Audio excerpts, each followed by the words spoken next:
Olá pessoal, sejam todos bem-vindos a mais uma aula de metodologia da pesquisa. Na nossa aula de hoje nós vamos falar um pouco a respeito do processo da leitura e a sua importância na metodologia da pesquisa, né? Qual é o papel que ele exerce no processo de tomada, né, de dados, como se organizar para fazer uma leitura bem eficaz, né? E como estabelecer um ritmo de leitura que seja adequada para o processo da pesquisa. Então, na nossa aula de hoje, vamos ver um pouco a respeito do conceito de ler, né? Então, a leitura, ele é um fator decisivo no processo de estudo. E segundo Marcones e Lakatos, ela tem vários papéis, né? Além de você obter conhecimento, ela amplia esse conhecimento, né, quando você busca outras fontes, uma diversidade de leitores, uma diversidade de gêneros, e isso fatalmente faz com que você tenha aí uma ampliação no seu arcabouço, né, de referências literárias, de pensamentos, de reflexões. Além disso, a leitura é a forma básica de obtenção de informações, né? Principalmente em áreas específicas. Então, quando a gente entra no processo um pouco mais técnico, um pouco mais especializado, principalmente na área acadêmica, né? A leitura ela é fundamental. Sem uma leitura, né? Sem estabelecer uma rotina de leitura de artigos e textos de referência, não há como organizar um processo, né, de pesquisa. Além disso, a leitura ela abre novos horizontes para a mente, né? Isso é natural porque você começa a ter acesso a informações que antes estavam restritas e permite também a sistematização do pensamento, né? Então, quando você lê, você acaba também estabelecendo novas sinapses, né, na nossa estrutura cerebral, né? E isso vai aumentando à medida que nós vamos estabelecendo hábitos de leitura. Além disso, a leitura também enriquece o vocabulário, né?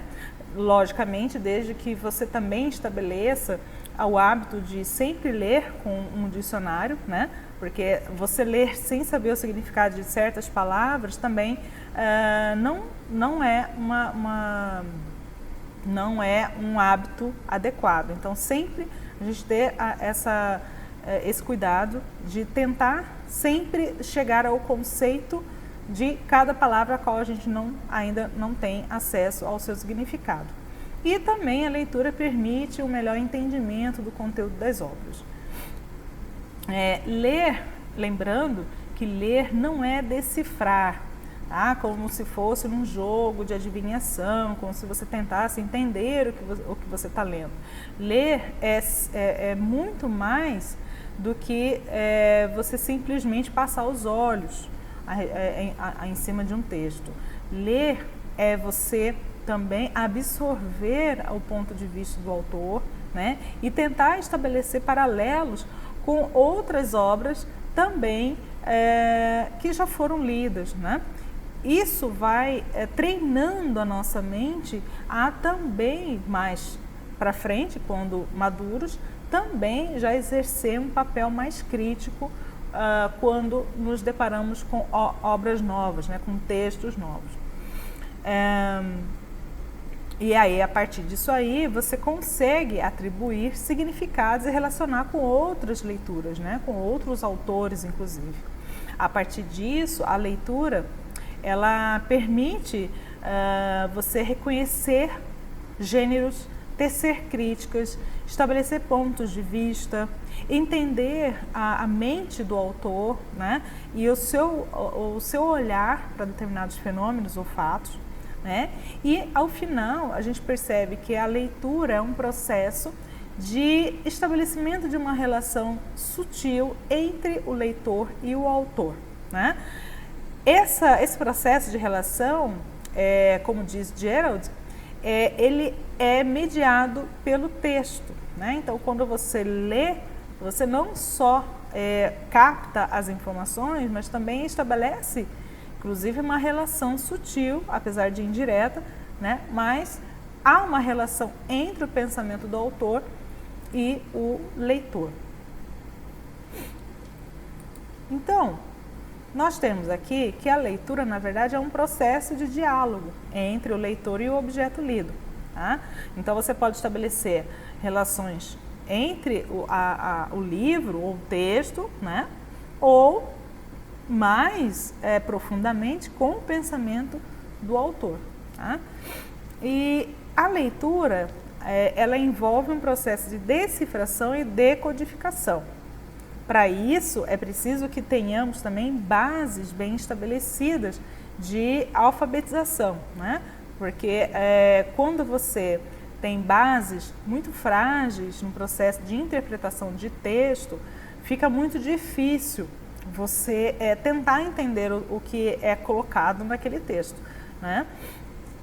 Porque o processo envolve não só a decifração da escrita, ou seja, você reconhecer a linguagem a qual esse texto está sendo colocado, mas também o tipo de linguagem, o tipo de texto que está sendo colocado, se é um texto de um gênero casual, se é um texto de gênero mais técnico, né? E aí, somente após esse reconhecimento é que você vai decodificar os sinais, né? As palavras, a simbologia que está colocada ali naquele texto. A leitura, por isso, né? Por conta por todo esse contexto a qual ela carrega, ela também é um instrumento de inserção social. Logicamente, né? Que nós vemos hoje que muitas pessoas não detêm, né, essa capacidade de leitura. Por quê? Porque nós não estamos acostumados, nós não somos treinados a estabelecer hábitos de leitura, a não ser dentro do ambiente escolar, né? Então, por isso a importância de você estimular as crianças desde a infância, né, desde quando, nas primeiras idades, né, da infância, a ter esse hábito de leitura, porque cada vez mais se torna fácil para ela tentar entender e decodificar essas mensagens atribuídas na leitura. E a leitura, além disso, ela facilita a articulação com outros conhecimentos e expressões de cultura. Então, é a partir da leitura que a gente consegue ter acesso, por exemplo, a outros pensamentos, a outras culturas, a outras rotinas, né? A outros tipos de conhecimentos que são diferentes da nossa realidade. E isso quer dizer também que mesmo que você seja alfabetizado e você tenha um acesso a uma cultura letrada, nem todos são capazes, né, de deter esse hábito da leitura, né? Então a gente diz que nem todos os cidadãos são leitores. Como eu já disse, que isso depende muito da forma como foi construída essa relação com a leitura, né? A gente às vezes ler por obrigação e não por prazer. Então, a forma como nós estabelecemos essa relação com a leitura vai nos dizer muito qual será a nossa capacidade de absorver e trabalhar com o processo da decodificação da leitura, né? Portanto, pessoal, o processo da leitura é muito mais do que você decodificar códigos, né? É quando você começa a tomar mais familiaridade com a leitura, você passa a estabelecer uma relação, a reelaborar o texto e atribuir uma significação própria em decorrência da sua própria experiência de vida, né? Então, basicamente, se a gente for parar para pensar, a leitura, na verdade, é um privilégio de classe, porque nem todos têm essa ferramenta em mãos ou foi treinado para essa ferramenta, né? E aí a gente vê em muitos casos, em muitas ocorrências ao longo da nossa história, da tomada de consciência de governos, né, que percebem que, na verdade, a leitura é libertadora, porque ela abre o seu campo de conhecimento, ela abre o seu campo de visão, né, para outras realidades, e muitos governos acabam até mesmo recorrendo dominações, né? E uma das primeiras coisas que eles fazem é a dominação, né? A retirada da liberdade de expressão e a queima de livros, né? Como a gente já viu, por exemplo, na história com os nazistas. E aí a gente se depara com a nossa realidade em que há uma grande quantidade ainda de pessoas que não têm acesso à leitura e, muito mais do que isso, não são alfabetizados corretamente, né? E aí a gente vê cada vez maior uma quantidade de pessoas que são chamadas de analfabetas funcionais. Elas leem, mas não conseguem entender, elas conseguem apenas ler as palavras, mas elas não conseguem absorver. Falta ainda, né, uma etapa que é o processo da codificação, né, da decodificação, que é absorver o significado. Então, a maioria das pessoas, elas leem sem saber o que estão lendo, né? E isso, na verdade, é um processo reflexo da nossa falta de investimento, né, numa alfabetização adequada. Bom, um livro que eu recomendo muito é um livro do Mortimer Adler, que ensina como ler livros. Então, muitas das dicas que eu estou passando aqui tem nesse livro. É um livro bem grande, tá? Mas muito interessante. Ele explica como você ler, decodificar e como ler cada tipo de gênero literário. Então, para livros clássicos, livros técnicos, tem toda uma preparação, né? Então, ele ensina como você se preparar para esses tipos de obras. Bom, de acordo com o Nascimento, 2012, a leitura é um processo gradativo, né? Primeiro a gente lê, depois a gente passa por uma nova etapa, que é estudar, e à medida que a gente vai passando, né, no processo da leitura, nós vamos galgando degraus, né? Cada vez mais absorvendo essa informação, de forma que vai chegar um momento em que nós vamos passar também a fazer o uso dessa informação para construir novo conhecimento. E é isso que a pesquisa se propõe, né? Baseado no trabalho de outros pesquisadores, de outros cientistas que vieram antes, a gente faz a tomada desse conhecimento, né? Logicamente, através das leituras dos artigos científicos, e aí a gente faz novas propostas, novas perguntas, e assim o conhecimento vai crescendo. Quais são as características de um bom leitor? Bom, um bom leitor, ele lê porque ele gosta de ler, ele não lê por obrigação, ele lê porque ele sente prazer, porque para ele é uma forma de viajar, né? Uma forma de galgar mais conhecimento. Geralmente, os bons leitores já leem desde a infância, mas isso não quer dizer que mesmo que você não tenha esse hábito, você está fadado a nunca ter esse tipo de prazer, tá? O hábito da leitura, ele pode ser construído mesmo na fase adulta, tá? Isso depende muito da disciplina e da sua motivação. Um bom leitor também utiliza-se de dicionários técnicos ou dicionários de português mesmo, do próprio idioma, né? Isso não quer dizer também que você não possa utilizar dicionários mais técnicos ou de outros idiomas também. E é muito interessante você utilizar dicionários variados para galgar, para acrescentar mais significados, né? E tentar entender com profundidade qual é o significado de uma determinada frase. Além disso, um bom leitor estabelece metas de leitura, né? Sempre, todos os dias, ele vai estabelecer um número de páginas mínimas para ele conseguir, para ele não parar com esse hábito, né? Porque quando a gente começa um hábito e a gente fica parando, a tendência é, ao longo do tempo, ir abandonando esse hábito. Então, quando você estabelece dias, né?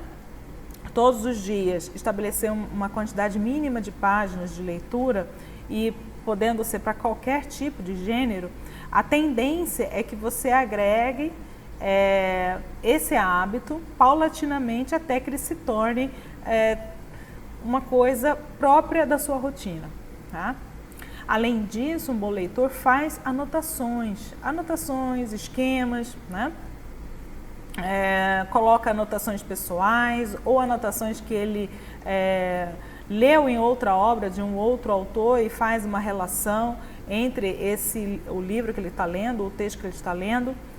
Além disso, ele lê gêneros variados, ele não fica apenas alienado em um único gênero, né? Ele lê gêneros variados, romances, terror, suspense, livros técnicos, livros clássicos, livros casuais, né?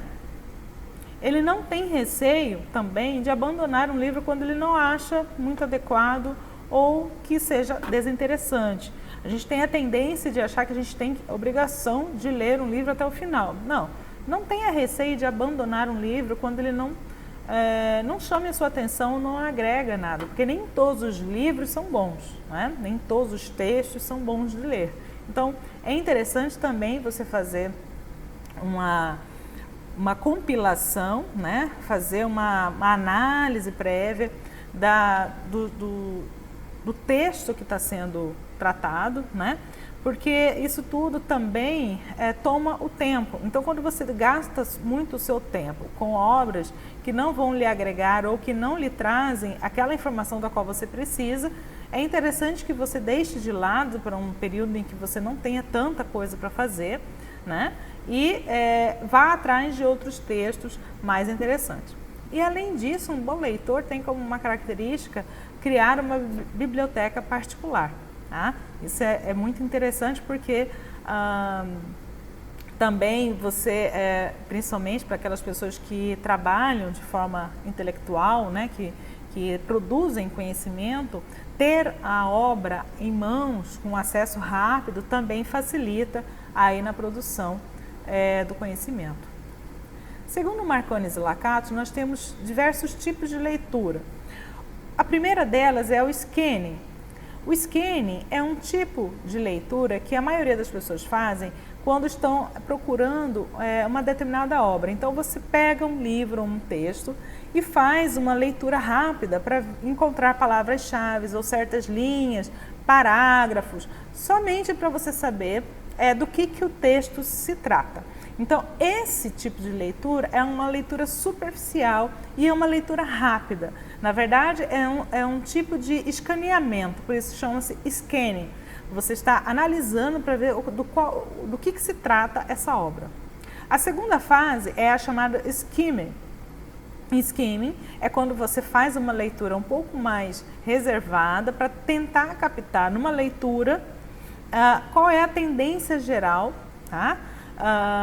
Desse livro ou desse texto. Então você vai olhar alguns fatos, né? alguns textos, né? Títulos, subtítulos, ilustrações, que é para saber basicamente qual é como que o texto se conduz e para qual conclusão ele se conduz. Tá? Ele é um pouco mais aprofundado. A terceira fase é a leitura de significado, na qual você vai fazer uma leitura de visão de leitura ampla, né, do conteúdo, lendo tudo de uma vez, sem voltar atrás. Então, já é aquela leitura em que você vai ler propriamente, né, do início ao fim, e vai tentar captar o significado daquele conteúdo. A quarta fase é quando você retorna, tá? Faz uma segunda leitura, que é uma leitura mais de estudo, na qual você vai tentar captar as minúcias, aquilo que está escondido por baixo da primeira camada de significado. É uma absorção mais completa do conteúdo e de todos os significados, né? Então você relê aquele texto, buscando fazer o uso de dicionários, de resumos, de esquemas, de outros textos também que complementem aquele texto que está sendo lido, né? A fim de que você sedimente essa leitura de uma forma permanente.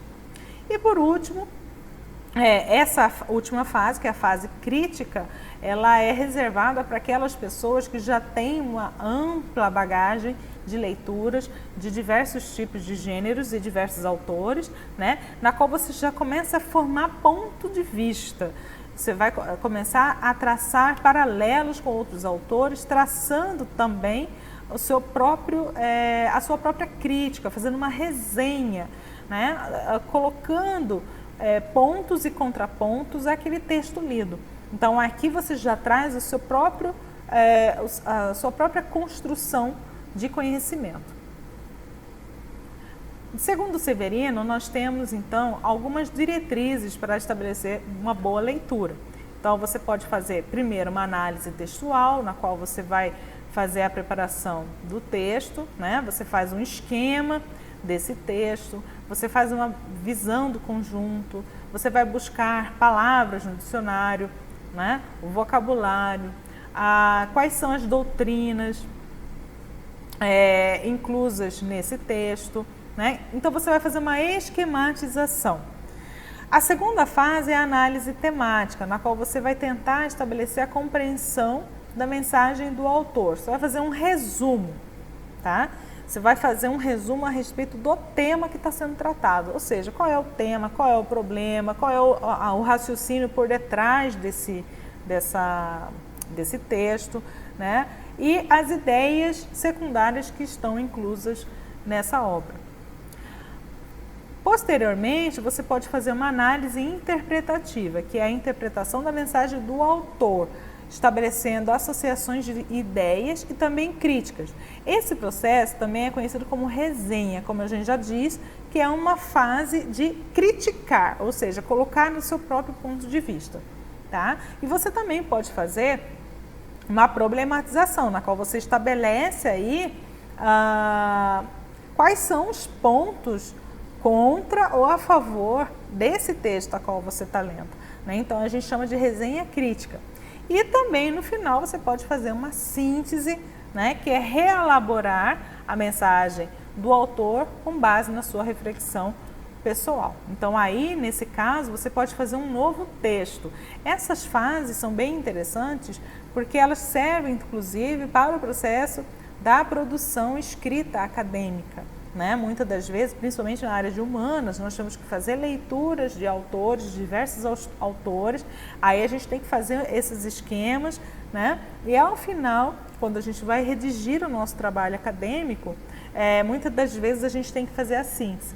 Então é interessante você organizar as suas leituras, fazendo um fichamento dessas obras, né? Tem vários tipos de fichamento. Na próxima aula nós vamos ver um pouco mais a respeito disso, né? E isso vai facilitar no seu processo ao finalizar o seu trabalho acadêmico.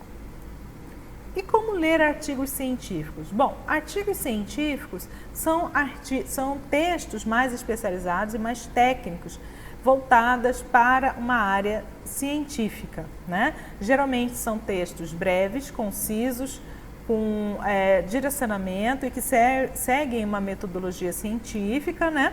E que são divididas em seções, como por exemplo o resumo, a introdução, que vai discorrer a respeito e a problemática a respeito daquele tema, o objetivo a qual você quer alcançar,